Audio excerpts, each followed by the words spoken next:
We have a responsibility as marketers to help our clients use technology to bring people together. We have a responsibility as companies to offer the people who work in our companies a sense that we are helping them build their confidence, that we're helping them overcome their addictions, that we're going to teach them patience, and we're going to teach them how to build strong personal relationships. We don't have a choice. We have a higher burden upon us. And there's so many little things that we can do that we are failing horribly at, that are so easy. Let me show you one. Can I borrow someone's phone, please? Anyone? Thank you. Okay, there is a subconscious reaction to these devices when we use them, okay? What if I were to hold my phone while I'm talking to you? I'm not checking it, it's not buzzing, it's not beeping, I'm nothing, I'm just holding it. Do you feel at this moment that you are the most important thing to me right now? No, you do not. Because there is a subconscious reaction we have to the device. When it is out, it makes the people around us feel that they are less important. So when we're walking down the halls in our offices and somebody says, hey boss, can I ask you a question? You go, sure, what's on your mind? We've just told them they're not that important. Or we can go, sure, what's on your mind? And if you don't have a pocket, find a shelf, put it on the shelf, come back and say, sure, what's on your mind? When we show up to a meeting, or a lunch, or a dinner, with our colleagues, our clients, or our friends, or our families, and we put the phone on the table, we have announced to everyone in the room that they are not that important to us. And by the way, putting the phone upside down is not more polite. My favorite one is in the meeting or at a lunch with someone that the phone will ring and the caller ID will pop up and they will go, I'm not going to get it. Oh, so magnanimous. Oh, I'm lucky to eat with you today. Or they could just put the damn thing away. You can tell how addicted we are. When somebody pulls out their phone when you're with them, how uncomfortable does that make us feel? You're walking down the street with someone, they pull their phone out. We feel stupid, so what do? We pull our phones out. We're so addicted. Somebody goes to the bathroom when we're at dinner, and what do we have to sit there by ourselves? God forbid we should look around the room for 5 minutes. We pull our phones out. Meetings, awful. What do we do when a meeting happens, right? Everybody's sitting waiting for the meeting to start. Bob's running a few minutes late. Bob's here? Okay, start the meeting. Do you know when relationships are built? All that in between time. You have an addicted generation that doesn't have the skill set to ask for help. Combined with the fact that they're so good at Facebook and Instagram, they're good at putting filters on everything. So they're good at showing you how smart and strong they are. These kids who commit suicide, you go look at their Instagrams, you would have no clue that they were depressed because they're happy and they're star athletes, right? You'd have no clue because they're really good. So when we say silly things like, my door is always open, you're assuming they have the courage to come in. Combined with the fact that they're subject largely, not all, but too many, to a failed parenting strategy. Because their parents told them they were special, they could have anything they wanted, they can be anything they want, they got medals for coming in last, which by the way we know doesn't work. It devalues the medal for the one who comes in first, and the one who came in last, it makes them feel stupid because they know they didn't deserve it, right? The kids got into honors classes not because they deserved it, but because the parents complained. And some of them got good grades not because they earned them, but because the teachers didn't want to deal with the parents. And then the kids graduate college, and they get a job, and in an instant, they find out they're not special. They don't get anything for coming in last. Their parents can't get them a promotion, and you can't have whatever you want just because you want it. And in an instant, their entire self-image is shattered. And so you have an entire generation growing up with lower self-confidence than previous generations. So you have lower self-confidence than previous generations, combined with an inability to ask for help with things that you're struggling with, and you turn to social media or a device, you keep checking, you count your likes, you count your likes, you count your followers, and if somebody unfriends you, oh my God, it's trauma, right? The way they break up with each other is they just ghost each other, just cut each other out and stop returning texts and returning phone calls, because they don't have the skill set to say, hey, it's not working out, it's not me, it's you, right?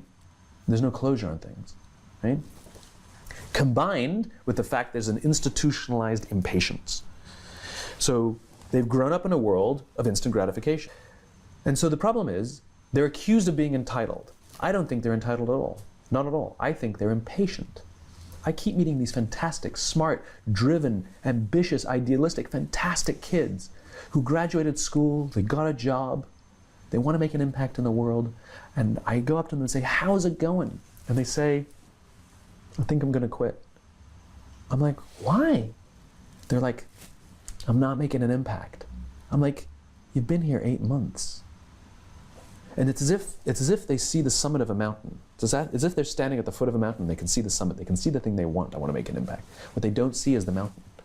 This large, immovable object. You can go up fast, you can go up slow, I don't care, but there's still a mountain. What they don't understand is that life, that relationships, and career fulfillment are a journey. There's no app for that. I got nothing. You gotta go through the slow, plodding, annoying, meandering process called career and life.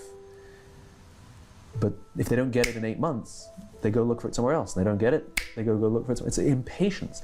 And because they don't have the skill set to ask for help, and because they feel lonely, it compounds and compounds. Solutions for this? So then Yeah. we dump them in office environments that are built on theories from the 80s and 90s that prioritizes a number before a person, and no one really cares about their confidence and their personal growth. They're just numbers on a spreadsheet.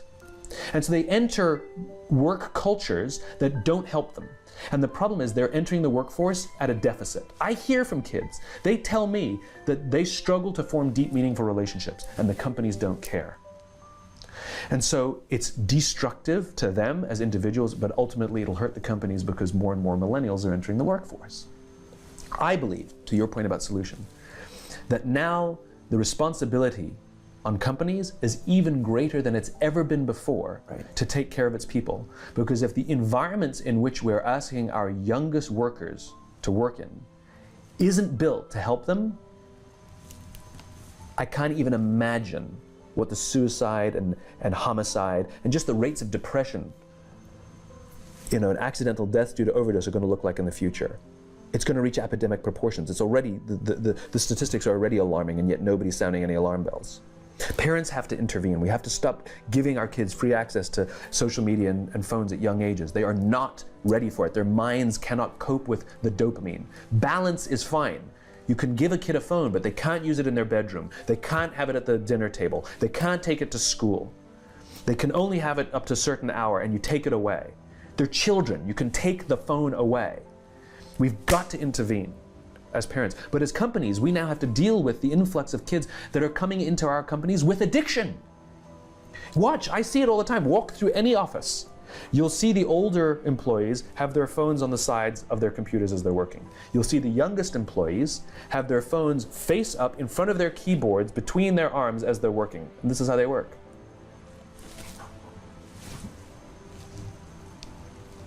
Every single generation is affected by whatever's going on in the world during their formative years. So if somebody grew up during the Great Depression or the Second World War, they may grow up to be miserly, for example, or frugal, wanting to squeeze every drip of toothpaste out of the tube. Well, of course, it's because they grew up during, rations. Of course they're going to be like that. Well, likewise, this generation that grew up during the turn of the millennium, they came of age at the millennium, grew up in a time of technology that we didn't have. And it's had an effect on how they view the world. Some of it positive, some of it more challenging. My biggest concern is the unfettered access to social media and cell phones, quite frankly, because there's a biology to these things that are as addictive as alcohol, nicotine, and gambling. I noticed that. Yeah. Therefore, I don't have a cell phone. I have a flip phone. Which is wonderful. It's all I use it for is to talk. Yeah. I like the sound of the voice. Why has it overtaken us? In other words, I deliberately will not have it because I know I'd be addicted.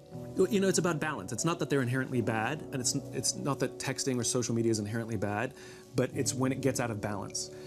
If somebody carries their phone wherever they go, like they physically feel anxiety if they put it down. When they're with their friends and have to have it up the entire time looking at the phone while they're with their friends, when they wake up in the morning and check their phone before they say good morning to the person sleeping next to them, these are problems. This is out of balance.